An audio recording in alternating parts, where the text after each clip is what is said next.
السلام علیکم ناظرین، سلامتی ہو آپ پر جہاں بھی آپ ہوں۔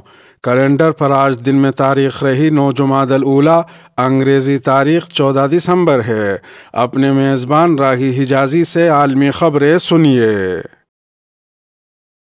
طالبان کے خلاف ہمیشہ الزام لگائے جاتے ہیں مگر ثبوت کوئی پیش نہیں کیا جاتا۔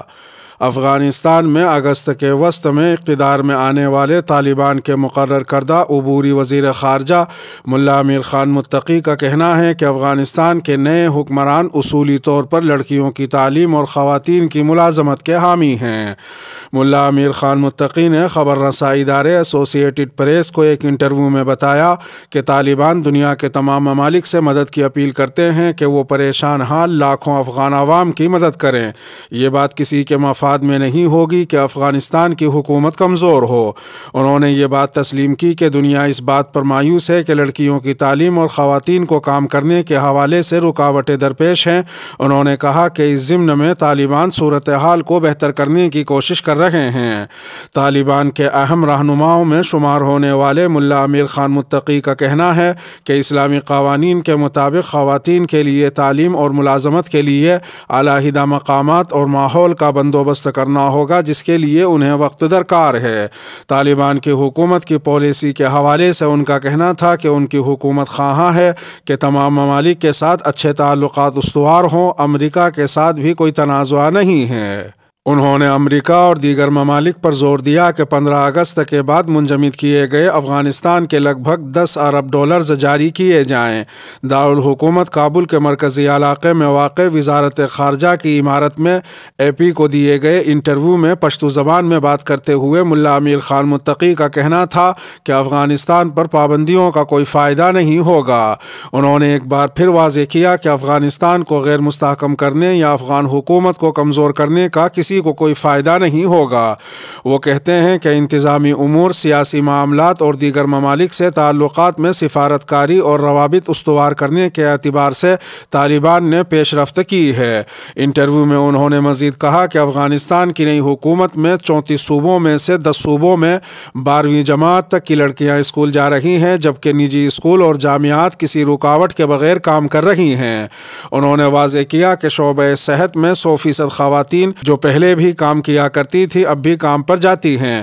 اس سے یہ بات واضح ہوتی ہے کہ اصولی طور پر طالبان خواتین کی شرکت کے حامی ہیں۔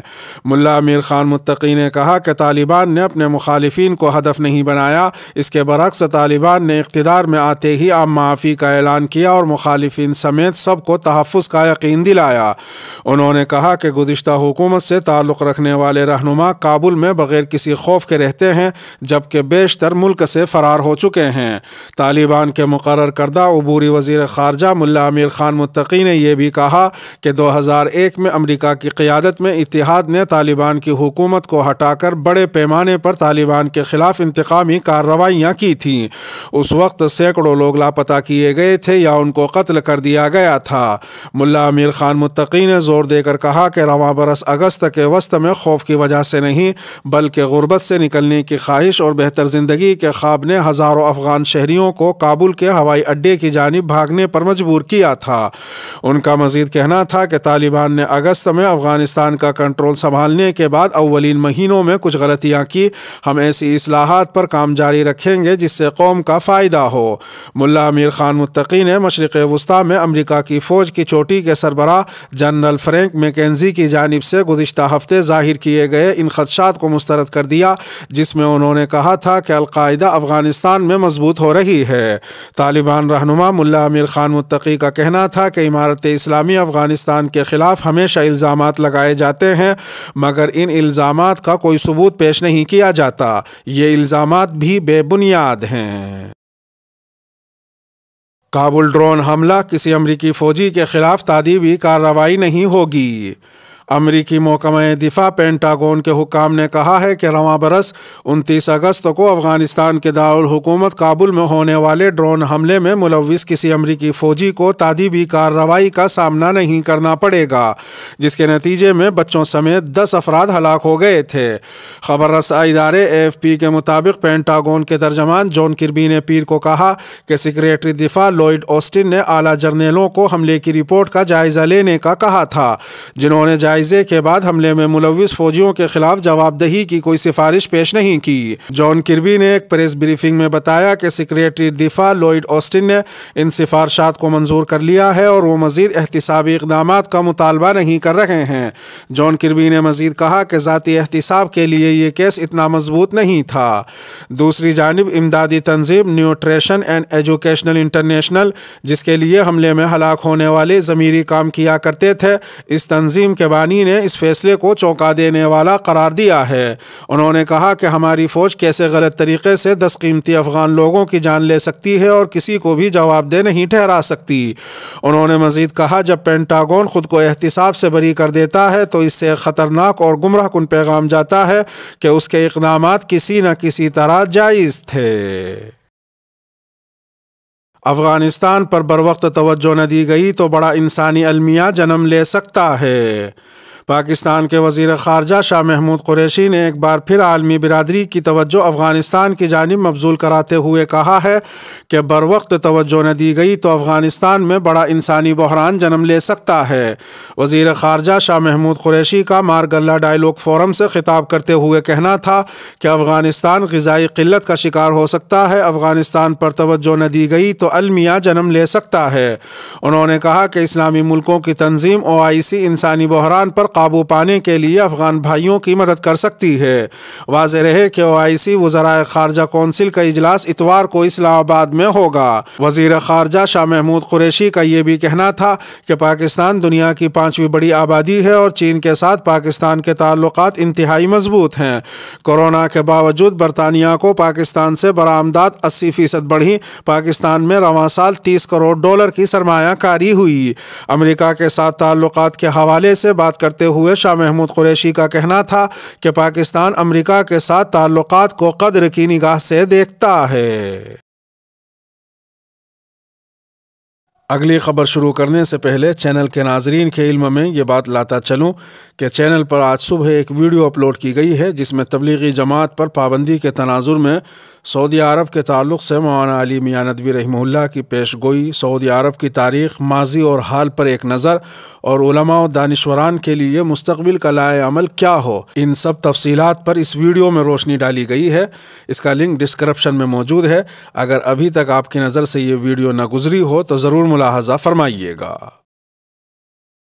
مسجد حرام سمیت ملک بھر کی مساجد میں نماز استسقاء کی ادائیگی۔ سعودی عرب میں مسجد حرام سمیت دیگر مساجد میں نماز استسقاء کی ادائیگی کی گئی ہے۔ سعودی میڈیا کے مطابق ملک میں خشک سالی اور بارش نہ ہونے کے باعث پورے سعودی عرب میں مسلمانوں نے پیر کے روز نماز استسقاء کی ادائیگی کی۔ رپورٹس کے مطابق مکہ مکرمہ میں مسجد حرام میں نماز استسقاء ادا کی گئی، جس میں صوبے کے امیر شہزادہ خالد الفیصل نے بھی شرکت کی۔